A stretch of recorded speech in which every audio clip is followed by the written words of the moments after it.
Bonjour, bienvenue. Aujourd'hui, comment faire pour ne plus se mettre en colère? On va parler de cette émotion, la colère. Alors, déjà, la première chose, c'est que c'est une émotion, donc c'est normal. C'est normal d'être en colère. Et ça arrive à tout le monde. C'est peut-être une émotion que tout le monde vit, et les enfants le plus tôt peut-être. En tout cas avec celles qui ont conscience assez rapidement. Voilà, donc je m'appelle Olivier Combe avec un S, et moi je t'accompagne sur la libération émotionnelle, on verra à la fin, et tu en sauras un petit peu plus à la fin de cette vidéo. Voilà, donc la colère, eh bien, on a tous des moments de colère. Alors moi, c'était surtout avec mes enfants que je vivais ça. Les enfants, les conjoints, en fait, les gens qui nous sont proches, souvent nous mettent le plus en colère, ils nous font sortir de nos gonds. Et c'est souvent ces personnes qu'on aime le plus, sur lesquelles on crie le plus, parce que moi je faisais ça aussi, je criais beaucoup, à me casser la voix sur les enfants. On peut arriver à frapper, voilà, à malmener en tout cas les enfants ou les personnes que l'on aime. Euh, parce que cette colère, elle est vraiment débordante. Alors comment faire? Déjà, cette sensation de sortir de ces gonds, que ce soit plus contrôlable, c'est normal, encore une fois. C'est quelque chose de tout à fait normal, tout le monde le vit. Donc, nos stress déjà, c'est important de le savoir. Et puis, on a le droit. Première chose, c'est qu'on a le droit d'être en colère. Oui, la colère, elle est saine, elle est indispensable, puisque c'est une des 5 émotions primaires, et donc, voilà, on doit apprendre juste à l'exprimer. Elle doit exprimer, surtout, je dirais qu'elle doit être vécue, ressentie, vécue. C'est ça l'important. Malheureusement, la plupart du temps, c'est ce qui vous arrive peut-être, eh bien, cette colère, on la porte sur l'autre. Et c'est l'autre qui en pâtit. Et puis nous aussi, finalement. Il y a un dicton qui dit la colère, c'est comme prendre un charbon ardent dans ses mains et penser que du coup tu vas le jeter sur l'autre, alors tu vas le brûler, mais tu te seras brûlé aussi et certainement plus fort que l'autre. Donc voilà, cette colère, comment faire pour plus l'exprimer? La jeter sur l'autre, la déverser sur l'autre. Donc ça c'est vraiment important. C'est souvent ce que l'on fait. Et souvent, c'est ce qu'on regrette ensuite, et c'est là où vient la culpabilité et tous les problèmes liés à la colère qu'on va voir un peu plus tard. Déjà, la colère, c'est une émotion, donc c'est un message. Un message pour te faire comprendre quelque chose, pour te dire quelque chose, pour que tu fasses quelque chose. D'accord? Motion, c'est l'action. Donc, ça te pousse à une action. Et souvent, c'est le cas, c'est le côté positif de la colère, c'est que souvent ça nous met en action, ça nous fait faire des choses. On peut voilà, soulever des choses des fois quand on est en colère, casser des choses et montrer cette force. Ça décuple une certaine force, ou nous mettre en action, faire des choses que l'on ne pensait pas être capable de faire. Donc ça c'est le côté positif ou côté plutôt faisant de l'émotion de la colère. Tu vas arriver à faire des choses, et ça c'est important d'en prendre conscience. Voilà. C'est juste un message, comme je le disais, mais souvent ce qu'on fait, c'est qu'on laisse s'accumuler ces messages, ces petites colères, ces petits énervements, ces petits trucs, que ce soit le matin, voilà, tu prends sur toi, bon, ton enfant il ne veut pas mettre ses chaussures, il ne veut pas faire ceci, bon, allez, hop, hop, on y va, et puis après au boulot, ta collègue, ton chef, voilà, t'accumules ces petites emmerdes qui te mettent en colère, qui t'énervent, et tu les accumules. Et puis quand tu rentres le soir, ton enfant ou ton conjoint va faire quelque chose, dire quelque chose, et là, ça va sauter, tu vas expulser toute cette colère, la déverser sur l'autre, parce que tu as accumulé, comme la cocotte minute, tu as accumulé, jusqu'à ce que ça pète. Voilà. Généralement, ça se passe comme ça. Encore une fois, c'est parce que le soir, tu trouves ton conjoint devant la télé ou sur son téléphone alors qu'il aurait dû faire à manger, ton enfant qui va renverser de l'eau, qui va renverser un verre, ou casser un verre, et là ça va péter, ça va exploser. Voilà, c'est souvent comme ça que ça se passe. Après, il y a une autre façon, il y a la deuxième manière, c'est de le refouler. On enferme, on met sous le tapis tout ça, et on met sous le tapis, on y va, et on encaisse. Bon, on n'encaisse pas indéfiniment. À un moment donné, elle sort, elle pète aussi. Et ça, c'est ça. Mais alors, on arrive à refouler des choses pendant très longtemps. Et peut-être que, voilà, des fois, ça ne sort pas tout de suite, mais quand ça sort, souvent, il y a des maladies. Ça sort par quelque chose, parce que notre corps n'en peut plus d'envoyer ces messages toujours de plus en plus fort, et ça pète. Donc ça, c'est le premier point. Ton émotion, la colère, elle est normale. On a le droit d'être en colère. Ok ? Maintenant, le deuxième truc, c'est comment exprimer cette colère. Comment faire et tu trouves certainement que c'est pas facile de ne pas la porter sur l'autre. Pourquoi finalement c'est difficile souvent, encore une fois, je prends l'exemple des enfants qui ça va appuyer très bien là où ça titille, où là ça fait démarrer, comme s'il y avait un bouton sur lequel l'autre appuie et tu pars tout de suite. Voilà. Tu as certainement identifié des moments comme ça. Eh bien, c'est encore une fois normal. Et ces moments, on va voir qu'elles sont liées à quelque chose. Donc, tu les as, toi, certainement identifiés. Ça peut être des gestes, des attitudes, des mots qui font que ce bouton de la colère, il va être déclenché et que tu vas y aller à fond. D'accord ? C'est souvent quelque chose de l'extérieur. Alors que, encore une fois, c'est ta colère. C'est ma colère, elle m'appartient. C'est moi qui me mets en colère et c'est pas l'autre, finalement. La colère, elle m'appartient. Chaque émotion, elle nous appartient. C'est à nous et on peut décider de ce que l'on en fait. Tu vas voir. Alors, souvent, voilà, on va chercher des raisons de l'autre, parce qu'il a fait ceci, parce qu'il a dit cela, parce que machin. Et finalement, c'est pas ça la vraie raison. La question à se poser, c'est qu'est-ce qui se joue en nous? Quel est le besoin qui n'est pas comblé? Qu'est-ce que toi, ça vient réveiller en toi? Qu'est-ce que ça vient de dire? Et finalement, tout ça, ce besoin d'être aimé, ce besoin d'être reconnu, tout ça, il vient en image d'une peur. Justement, peur de ne pas être respecté, de ne pas être aimé, d'être jugé. En fait, ça réactive une peur. Derrière, qu'est-ce qui se cache derrière cette colère? Il y a souvent une peur. Voilà, ça c'est vraiment important de l'identifier et de mettre le doigt dessus, comme on dirait.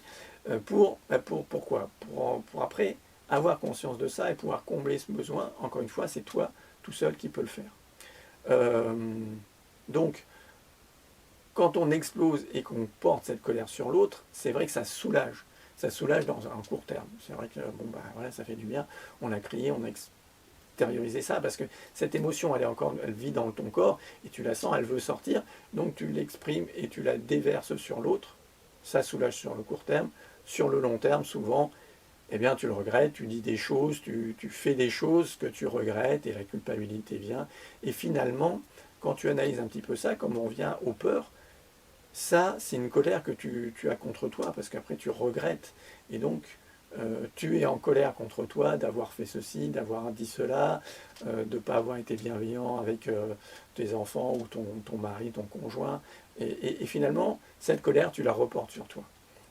Comme on disait avec le charbon ardent, finalement, c'est toi que tu blesses le plus, c'est toi qui as le plus mal aux rencontres faites. Et ça, c'est important de prendre conscience que cette colère, elle est à nous et qu'on la porte finalement contre nous. Alors, tu vas me dire maintenant, comment faire? Il y a plusieurs techniques. Il y a la gestion de la colère d'abord, la gestion des émotions. Ça peut passer par plein d'exercices, par plein de situations. Alors moi, j'aime bien donner l'exemple de tu te brosses les dents, tu te laves le matin. Eh bien, quelles sont les choses que tu fais pour prendre soin de tes émotions, pour prendre soin de toi? Donc voilà, ça peut être des respirations, des exercices, moi que j'aime bien, la méditation, ça peut être aussi ce qu'on fait notamment en sophro, et sur la respiration, la méditation, tu trouveras quelque part sur cette chaîne des exercices de respiration, de méditation, et je t'invite à les pratiquer, à les faire au quotidien pour justement apaiser, prendre ça en sorte de pouvoir gérer ces colères, de les atténuer, de les diminuer. Voilà. Ça, c'est vraiment très bien, c'est vraiment des choses qui est important d'utiliser. Et moi, je l'ai vu avec mes enfants. Aujourd'hui, voilà, même s'ils m'énervent encore, je ne crie plus sur mes enfants, je ne les punis plus parce que finalement, ça sert à rien la punition. Tu as dû certainement t'en rendre compte, les enfants ils continuent, et ça ne sert pas à grand chose finalement. Ou alors tu vas leur donner le sentiment, ils vont avoir peur de toi, ils vont pas vraiment t'apprécier et dévaloriser, manque de confiance et tout ça. Et c'est pas vraiment ce que l'on veut avec ses enfants ou avec son conjoint aussi. Donc c'est pas la bonne solution. Donc le truc, c'est d'apprendre à gérer ça. Donc il y a plein d'outils, tu trouveras sur cette chaîne. Tu peux me le dire en commentaire si tu veux des outils, quels sont les outils. Tu trouveras la respiration, la méditation ici, mais effectivement, il y en a d'autres. Moi, j'utilise en sophrologie des techniques de dégagement du négatif, de se libérer de ce stress, de l'envoyer au loin. Tu peux avoir des visualisations, des choses comme ça. Dis-le moi en commentaire, et puis je répondrai à tout ça, et peut-être que je t'en offrirai une sur une autre vidéo, si vous le souhaitez. Maintenant, il y a pour moi une autre étape qui est encore plus importante, c'est de se libérer de ça, se débarrasser définitivement, pas de la colère, puisque l'émotion, elle est normale, mais de cette envie complètement irraisonnée de la porter sur l'autre, de crier, de ce débordement, et tu le sens bien dans ton corps, comment ça, voilà, ça vient. Alors, avec l'habitude, on reconnaît les gestes, les signes corporels qui vont te dire que la colère, elle arrive. Donc ça, c'est important de revenir et prendre cette habitude en pratiquant pour voir la détecter le plus tôt possible et, encore une fois, la gérer le plus tôt possible. Se mettre en retrait, prendre de la distance. Mais des fois, c'est plus fort que toi et ça revient, et ça revient, et ça revient. Et là, il y a la technique de libération émotionnelle qui est hyper importante. Donc là, tu vas pouvoir t'en débarrasser définitivement de colère, de ce déclencheur, en fait, ce bouton, tu vas le supprimer. Il n'existera plus, tout simplement. Alors, pourquoi? Parce que tout ça, c'est lié à des mémoires traumatiques inconscientes. Donc, ça ne sert à rien de se poser la question, de se triturer. Peut-être que tu as essayé. Moi, j'ai lu des livres, j'ai fait de la psychothérapie, enfin, j'ai fait des choses comme ça. Et alors, ça améliore, hein, mais on ne s'en libère pas totalement, on ne s'en débarrasse pas totalement. Parce que tu restes dans ton mental, et ça, c'est un problème de notre société. On est beaucoup dans le mental. Alors, tu peux l'apaiser, tu peux le gérer avec toutes ces techniques de méditation, de respiration, de tout ça. Mais on ne s'en libère pas totalement. Et la libération, justement, comment faire pour se libérer? Eh bien, c'est ce que je donne, ce que j'explique lors de mes conférences. Donc, tu peux t'inscrire à la conférence, tu en trouveras une dans les détails pour t'inscrire, pour la voir, une que j'ai déjà donnée sur la libération émotionnelle. Tu auras le lien pour t'inscrire et tu auras les outils, comment, la compréhension un petit peu, et comment se libérer de tout ça. Oui, tu auras tout. Après, comme je le dis, c'est simple, c'est vraiment très simple, on revient à son corps, aux sensations corporelles, on écoute finalement son corps et ses ressentis. À dire comme ça, c'est simple, mais c'est pas toujours facile. Oui, c'est pas toujours facile, c'est là où moi ou d'autres personnes peuvent t'accompagner, te permettre justement d'acquérir ça. Et moi, ce que j'aime, c'est que les gens deviennent autonomes et qu'ils n'aient plus besoin de moi pour gérer tout ça. Toutes ces émotions débordantes, toutes ces peurs, ces colères, parce que finalement on a vu que la colère c'était une peur, et pour moi il y a vraiment deux voies, soit on va vers l'amour, soit vers la peur, c'est les deux forces. Donc toutes ces peurs, pour les régler, et toutes celles qui sont inconscientes, qui sont liées à ces mémoires traumatiques, comment s'en débarrasser rapidement et définitivement, c'est ce que tu auras dans ces conférences.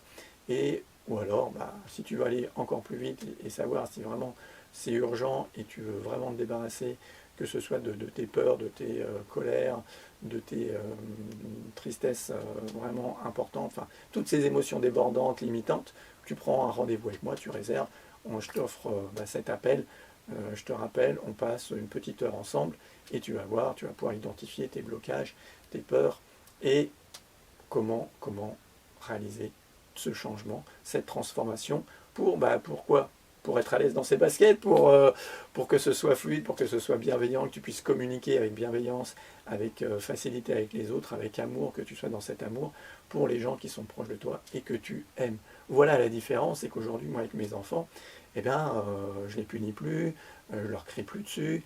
Ça ne veut pas dire que je ne pose pas de limites, on arrive à communiquer, à discuter, et puis des fois on ne se met pas d'accord, c'est moi qui ai le dernier mot, je suis le papa, c'est moi le parent, je pose mes limites, les limites elles sont là, mais je les pose avec bienveillance, avec explication, on échange, on partage, l'autre a été écouté, je peux écouter l'autre sans me mettre à crier, sans me mettre à déborder et sans me mettre en colère pour rien parce qu'il y a une porte qui claque ou parce qu'il y a un mot qui est plus haut que l'autre. Non, on va pouvoir faire ça avec bienveillance, avec amour.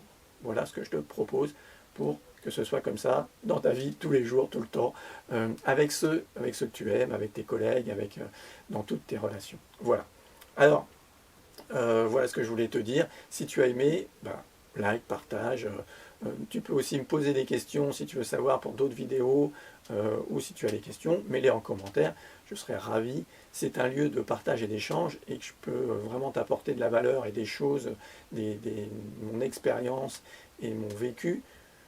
Si tu me poses les questions sur le sujet que tu veux voir, que tu veux entendre, sur lequel tu veux des solutions, que tu veux une compréhension, eh bien tu me le dis et puis je t'expliquerai, je ferai une vidéo là-dessus. Donc voilà, surtout prends bien soin de tes émotions, prends bien soin de toi. Voilà ce que je te dis, la colère, ce n'est pas une fatalité de crier sur ses enfants ou sur les autres, d'être jaloux, voilà. Toutes ces choses qui sont débordantes, viens les régler maintenant, parce que c'est le meilleur moment, c'est maintenant. Décide juste, tu n'as qu'une chose à faire, décider de changer. Voilà. Allez, je te dis à bientôt, au revoir, prends bien soin de toi.